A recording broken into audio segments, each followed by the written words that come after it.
It's really easy to look at all the stuff that's going on that, is going well for Donald Trump right now. But we know the Democrats are going to have an answer.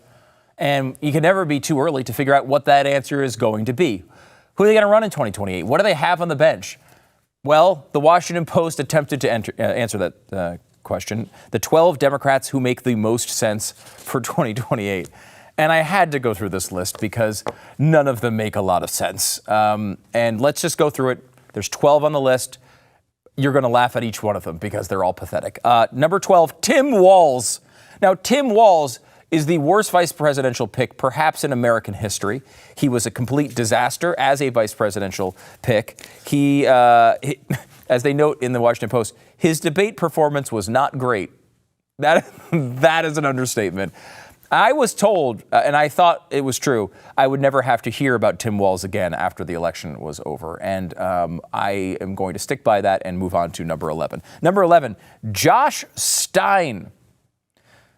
Josh Stein. You might be like, wow, yeah, Josh Stein's on the list. Yeah, there he is. That's him. You all, of course, recognize him.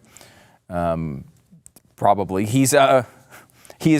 They tell me he is the brightest star of the Democrats' 2024 governor class, which is interesting because I don't think I'd ever heard his name before. Now, I do follow elections for a living, and if you're in North Carolina, because he's the governor of North Carolina, you might be saying, well, we know who he is. He's our governor, and that's probably true. And maybe if you're in a bordering Carolina, you also know, but I think that's about it. Number 10, Andy Beshear. He is the governor of Kentucky. He was already considered for VP and did not win out. This is one of those picks where you're like, oh, well, he won in a red state, so he must be a magician. Andy Beshear sucks. He's known in that state because of his last name. It's the only reason he won. And since he's become governor, he's going to wind up becoming more and more unpopular in the state of Kentucky. I don't buy the Beshear hype. And if he was going to be the pick, he probably would have been the pick last time. Number 9 is Gavin Newsom, which is hilarious. Gavin Newsom thinks of himself as number 1 on every list, including men his best friend's wife is going to sleep with. So that's a problem. But he is, I don't know if anyone saw this, but his entire state on fire. And that is, caught in those flames was his 2028 campaign ideas. Now, I will not put it past Democrats to still put this guy through in the primary because it's kind of what they do. They reward incompetence and evil. They are now considering putting Andrew Cuomo as governor of New York City, mayor of New York City after failing at governor of New York and getting kicked out of office. So it wouldn't shock me if they give this a nomination to Gavin Newsom somehow, but good heavens. If Gavin Newsom is on your list, you're terrible. He is awful and it has done such a terrible job in California. They might as well choose Karen Bass to be their next nominee for president. By the way, she was on the short list for Joe Biden to pick instead of Kamala Harris. That's how weak the bench is.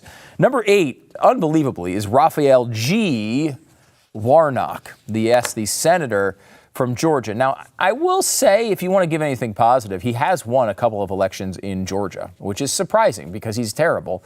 But he is he's known as a good communicator. I don't particularly get it, but he appeals a little bit to the people in Georgia, I suppose, because you're winning a purple state as a very blue, very liberal Democrat. So far, no one's really been able to paint him that way. And partially it's because he's gone up against people like, Herschel Walker, look, he's a former Eagle. So, of course, I love him. But, he wasn't an experienced candidate and was taken advantage of in that race a little bit. I don't know. Georgia should be a place that you can pull really solid candidates from to defeat a guy like Raphael Warnock. And while I understand the profile of Herschel, for example, you might need to go with someone who is going to really understand that political game because, Warnock is a smooth operator and he will do anything to hold on to power. So Warnock, I guess, could be in the picture, although it would be shocking if he were going to be elected president of the United States. I can't believe that. Maybe less shocking is Wes Moore. He is the governor of Maryland, elected in 2022. Even the Washington Post admits, though, the truth about Wes Moore, which is like he's kind of like a candidate on paper only. They say it this way. They say the Barack Obama comparisons and hype so far don't have much meat on their bones, which is true. Like, I'm told he's supposed to be the next Barack Obama. I just never see it. I never notice it at all. I mean, the only reason he's, even the governor is because the Republican in the state that was actually winning office had to stop running.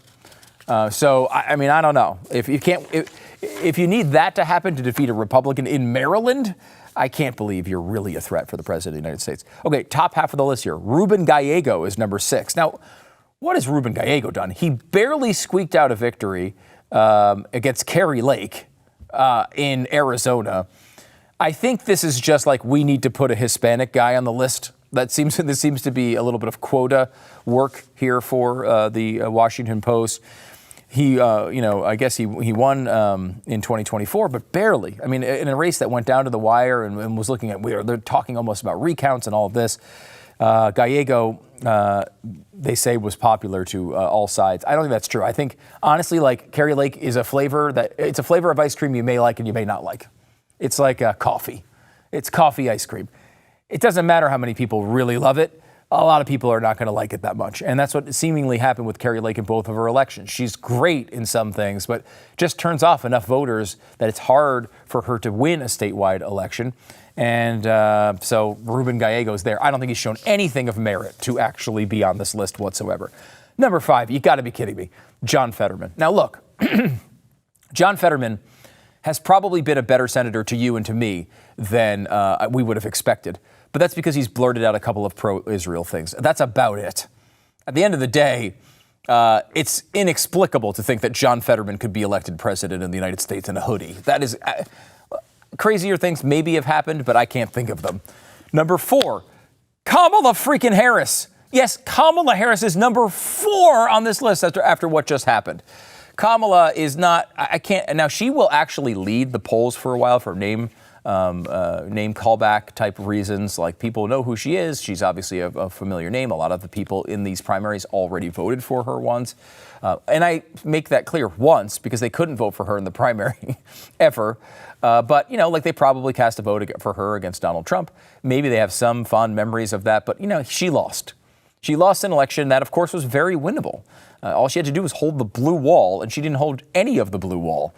I don't know how you reward that with another run. Number 3, Pete Buttigieg, who led the nation as Secretary of Transportation into nonstop calamity. It's Calamity Pete. How could anybody think that this guy could do a good job? He's now kind of doing snarky things against Donald Trump. I feel like the media takes him a lot more seriously than voters do. I don't see any interest in people in voting for this, sort of nerd who did a really bad job as Secretary of Transportation. And I got news for you. Secretary of Transportation is not a path to the White House. I mean, it might be a step on the way to the White House if you have 12 other steps, but you don't go mayor of South Bend to Secretary of Transportation to President of the United States. I don't think, at least. So that would be shocking. That would be shocking. Number 2 on the list is Gretchen Whitmer. Again, Gretchen Whitmer, wound up winning a race that was handed to her.